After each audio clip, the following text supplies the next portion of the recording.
Hey guys, it's Brianna here. Welcome back to my channel. Today I'll be showing you guys how to safely prep your hair for a silk press to avoid heat damage and breakage while still getting a nice silky finish.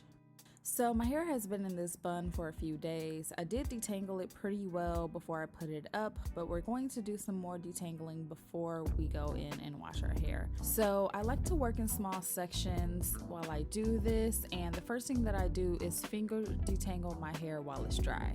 So I'm just gonna go through and kind of work out some of the bigger knots that I can feel just to make sure I get them all out and really start to detangle my hair for the next step.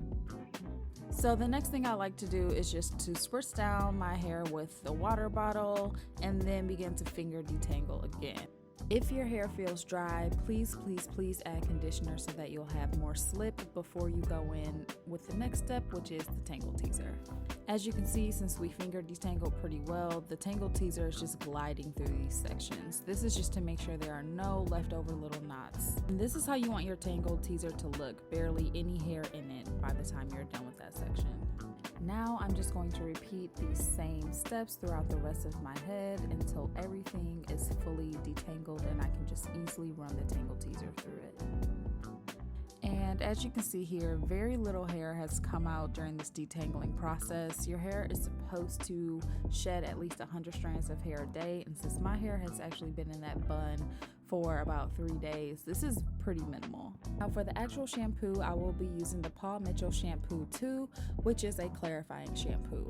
I always start off with a clarifying shampoo whenever I do a silk press because I have low porosity hair. When you have low porosity hair, your hair is more prone to product buildup because your cuticles are more closed, which means it's not absorbing all of that product. So if you have low porosity hair and you typically wear your hair in a lot of natural styles like I do, then definitely start off with a clarifying shampoo. This will make a world of a difference in your silk presses. If you've ever had that issue where your hair just feels like there's some type of film on it, some type of oily product, or whatever it is, it's probably because you're skipping this step. This is extremely important also when you're using high temperatures on your hair. The natural oils in your hair, any leftover product, all of those things will burn at high temperatures and therefore burn your hair. So this first lather usually does not lather up pretty well. I pretty much use this one just to get all of the product buildup off of the actual shaft of my hair. And then when I go in with the second and third wash, I really start to focus in on my scalp, which you will see.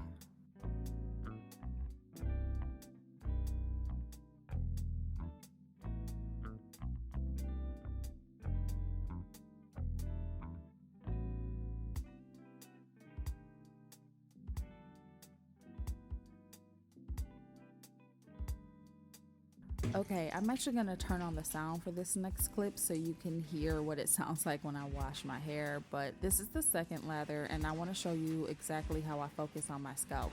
Now, all of this rubbing that you see that I'm doing is not with my fingernails. Do not use your fingernails to try to lift up dirt or dead skin from your scalp. It's going to be painful and it's just not good. Instead, just use, just the very tip of your fingers where the skin is kind of soft, and use that to rub your scalp. So I like to work in small sections and pretty much move my hands in the opposite direction to create some friction, just to remove all of the dirt and oil from my scalp. So that's what you'll see me primarily doing here.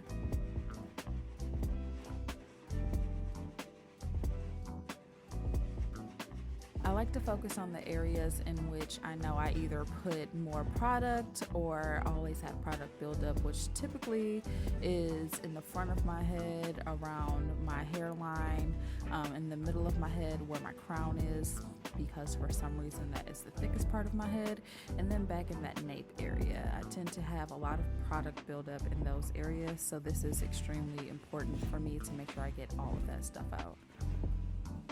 I also left this clip in real time so that you could see how long I actually perform each shampoo for, and I am going to rinse this out and then repeat this one more time with the Paul Mitchell shampoo and then go in with a moisturizing shampoo. in between these vigorous washes, whenever I rinse my hair, I always finger detangle, like how you're seeing now. This makes it so much easier down the line in the process, as you continue to wash your hair so that it won't get matted. Now, I usually use the Joico moisturizing shampoo from their moisture line. However, I was all out of it today. My husband used the last bit, so I had to go in with this Aussie moisturizing shampoo, which honestly I hate. I would normally never use this for a silk press, but I was working with what I had at the house at the moment. So if you are watching this looking for products, do as I say and not as I do, and go buy that Joico. It will be 10 times better than using Aussie, which is normally what I use when I wear my hair natural styles. Now I'm going to detangle my hair while I deep condition. I'll be using the Joico Moisture Recovery Treatment Balm for this. It is my all-time absolute favorite for a silk press. I section my hair the same way I did in the beginning. I rub the deep conditioner in it. Then I began to finger detangle, kind of using the same process that I did earlier in this video, except after I finger detangle, I will actually go in with a wide tooth comb first. This is super important because after you wash your hair, there will be tangles, you know, even though we tried to detangle the best that we could during the wash cycle. So I always go in with a wide tooth comb, then I'll go in with a tangle teaser to finish that process.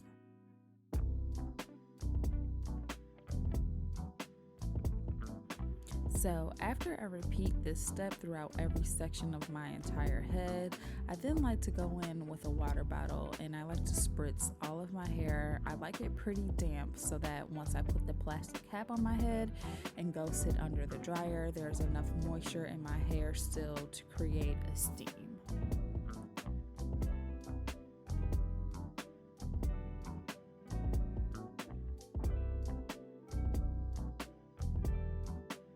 Now I just sit under my broken dryer for at least 20 minutes to deep condition, and that is basically what I do to prep. After that, I just go in and blow dry my hair, which you can see in my next video, which posts next week. Thank you guys so much for watching. I truly appreciate all the support. Make sure you hit that like button and that you subscribe to my channel and turn on post notifications. Just hit that bell for me. I hope you guys have a wonderful day, and I hope this was helpful. Bye.